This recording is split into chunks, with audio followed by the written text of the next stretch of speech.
87% of the planet hate what they do. Look in the mirror. Most of you don't like what they see. Not just because you're too fat, you're too skinny, you're bald, you're gray, whatever. It's because you know what you could have been. That's just one kid. He's 28 years old, $125 million. What were you doing at 28 years old?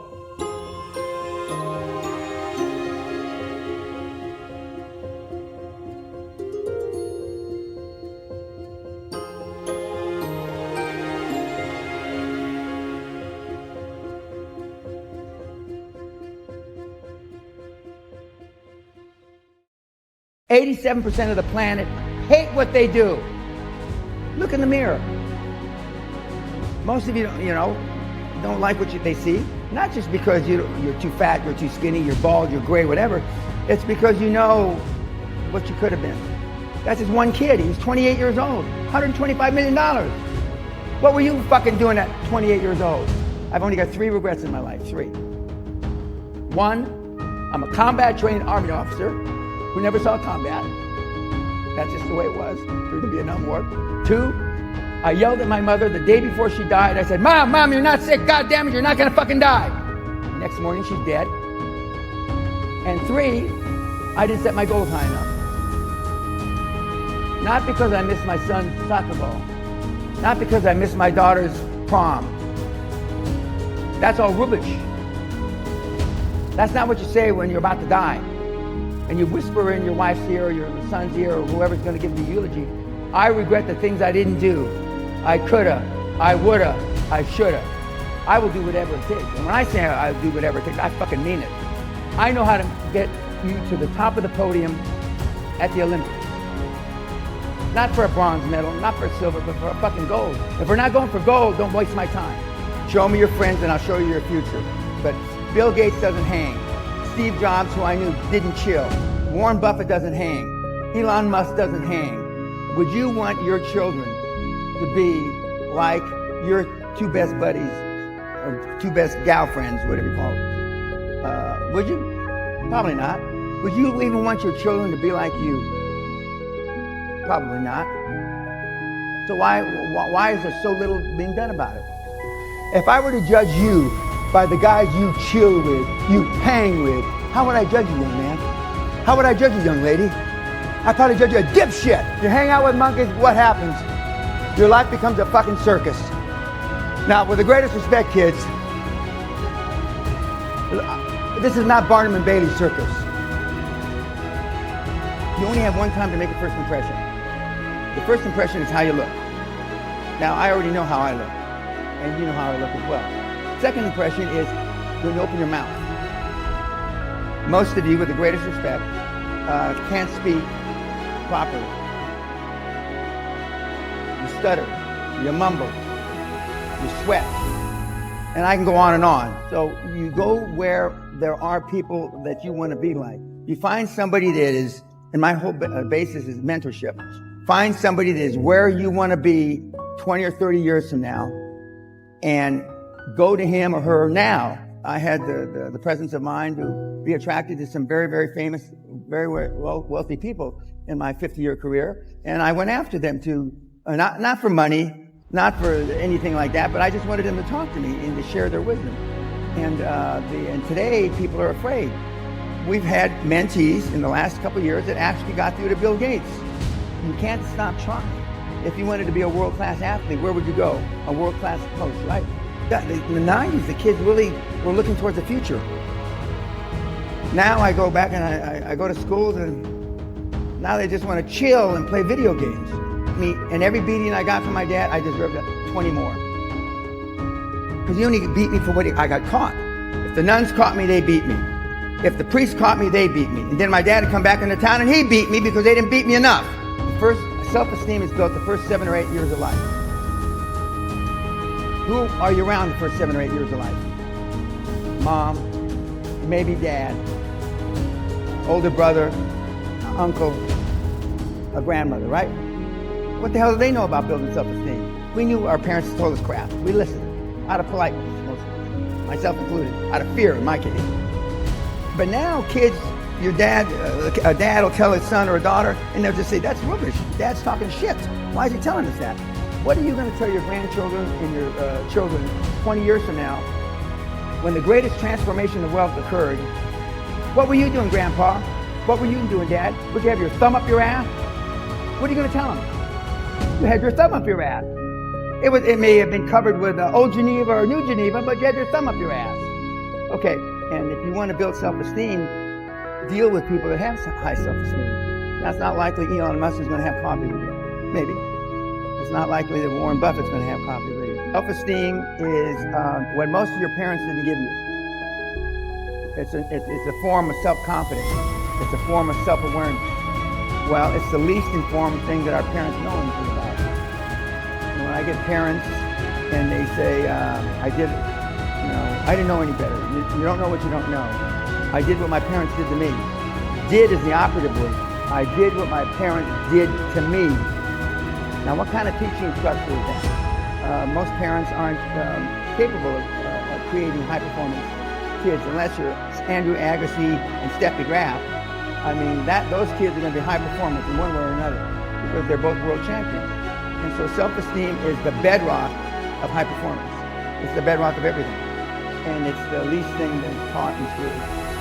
So what can you do to build self-confidence and self-esteem? Why do you think you're going to have it? Why? Because you deserve it? I don't think so. You deserve what you get in life by working hard. When our kids got out of, and they went to great schools, when they got out of school, I said, I am hard. Olympic athletes say, you're as hard as my Olympic coach was when I won 2 gold medals. That's the kind of person you want in your life. Not somebody that agrees with you. Not somebody that says, it's all right, you can try again. You're only 26. You've got the rest of your life. That's crap.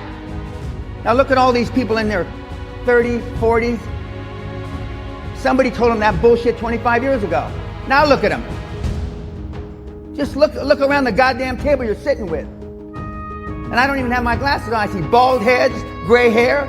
Be the first in the building and the last to leave. And my daughter says, Daddy, that's the janitor.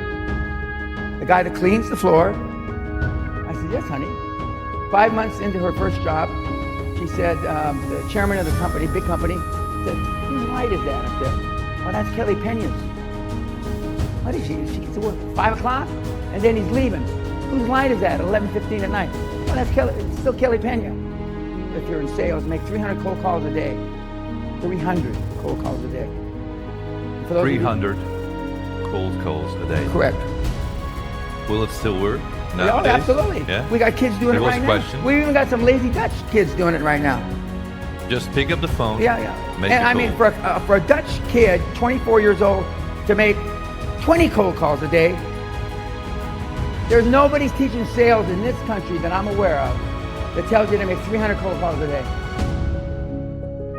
In fact, there's nobody on the planet that I'm aware of that tells you to make 300 cold calls a day. I had a guy just do a $50 million deal. He said, Dan, if you had just told me I was 2,000 cold calls away from my first deal, I would have sent you a check for 20 grand and said thank you, and I wouldn't have come to the castle. I believe in God, yeah. And you think he I have no helps proof. you? Neither do you. I have no proof, but I have faith. And that's one of the missing things from your, not a journey, because life's not a journey. Journey are for meatheads. Life is find somebody who you want to be like and follow what he did. Just like Socrates, Plato, and Aristotle did 2,500 years ago. So I model to very successful people, and that's what the whole program is based on. But I believe, and the kids that are the most successful, whether they're the lazy Dutch kids that I poke fun at, or everybody else, they have faith. But most of you don't have, and I say generally speaking, most of you don't have faith in yourself because you have low self-esteem, no self-confidence. You look like shit. You dress like shit. And you blame it on the 21st century, the reason why you dress the way you do. 25 years ago, if you come to a seminar like this, you'd all be wearing suit and tie. 40 years ago, the women would be wearing hats. Dress, if you want to get money from banks, dress like the president of your country. Unless you're from Pakistan or India or something, dress like the president or the prime minister of your country. You only have one time to make a first impression, kids. You come in looking like some of you, I wouldn't give you fucking toilet paper. Most of you, I'd be embarrassed the way you're dressed. But see, Michael didn't bring me here to make, if I leave here with anybody liking me, I fail. You understand what I'm saying? I fail. I'm not here to be your friend. You want a friend, go get a fucking dog. I'm here to drag your sorry ass across the goal line, no matter what it takes. CEO of Onassis Group, who was my mentor, told me, if you don't ask, Mr. Pena, you cannot get. So I used to carry that forward into my love life. If you don't ask, you don't get. You can't go up there stuttering with your hands sweating and dress like you. It's absolutely dead easy. Almost everybody can do it. Well, follow the rules. Everybody, if they dress like a person, like the president of your country. Some people, again, I'm sure this is not the case for your audience, but some people dress the way you do, kids, because you don't want the opportunity. You've been engaging in self-sabotaging activities so long, it's become a way of life for you. But success leaves clues. If all these guys work 80, 100, 120 hours a week, that change the world, success leaves clues. God almighty. Elon Musk is a hard bastard. Henry Ford was a hard bastard. Rockefeller, and my interfacing with the Heineken family, and he was a hard bastard. So how do you think the world got changed? Slappy happy? I'll have another cappuccino. Is that how it happened? I don't think so. Now you may not, Dan Peña isn't for everybody. I understand it. I can't understand it really. But my wife tells me you're not everybody's cup of tea, so I understand it. I don't want to believe it, but I know it's true. I'm 72 years old. But all the people I've been privileged to be around, I've been around some big hitters. They're all the same. But now, because of everything's on iPhone, they're trying to paint their legacy. Now they don't swear on camera. Now they don't do all these things because they want their legacy. I don't give a shit about my legacy because I am the best on the planet at getting you to do what you don't want to do because you're a lazy fuck to get what you want out of life. Nobody's better than I am. Nobody. And I know it. And not everybody loves me, and I don't care. That's good. Again, if I leave here with anybody liking me, I failed. I failed. You have another mission. Yeah, I'm on a mission. I'm obsessed. If you can't tell obsession, who did I study speech giving when I was learning to be a world-class speaker? Hitler, Churchill, Kennedy, Stalin, Franklin Delano Roosevelt. Those are the movies that I watched. Being a high-performance person doesn't mean you're a good guy. And bad things happen to good people every single day. And some of you in the audience that doesn't resonate well with you. You do what for your kids and your employees. Your kids and employees don't do what you tell them to do. They do what they see you do. Most of you have you have habits, but most of them are bad. So we have to change that. And some of you have aspirations to have your children get good grades, right? A's, they have A's, right? Yeah. Yeah, you weren't an A student. How do you think that resonates with your kids? I've never seen a high-performance person that was part-time. I'm going to say that again for you lazy Dutchmen and Dutch ladies. I've never seen a high-performance person that was part-time. So, if you don't have the power of the human spirit, if you really don't believe in yourself, and we already talked about it, you don't have self-esteem, you don't have self-confidence, you don't feel self-worth. We're going to explain exactly why you don't have those things. But I'll give you a hint.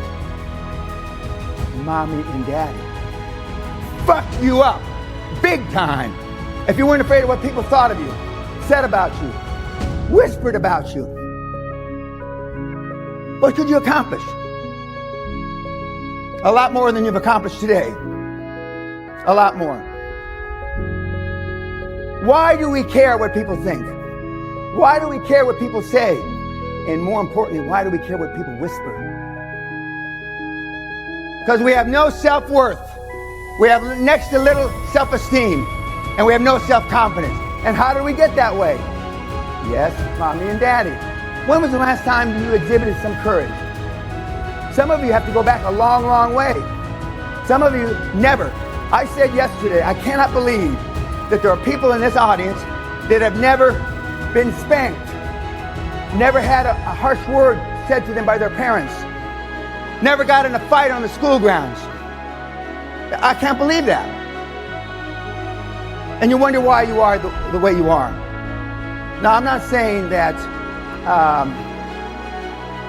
being a high-performance person is beating the shit out of everybody, but it doesn't hurt. Most guys come to me because I'm the alpha male father they never had. Most young guys come to me because they can't get their willy wet. Now, what the fuck's the world come to? You got to come to a raging, crazy old fucking man, 72 years old, to get your willy wet. What's happened? Almost everything bad. That's what's happened.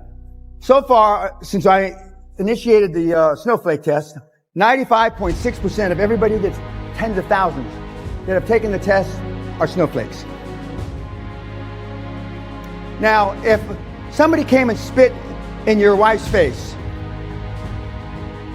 your daughter's face, you're standing there, your mother's face,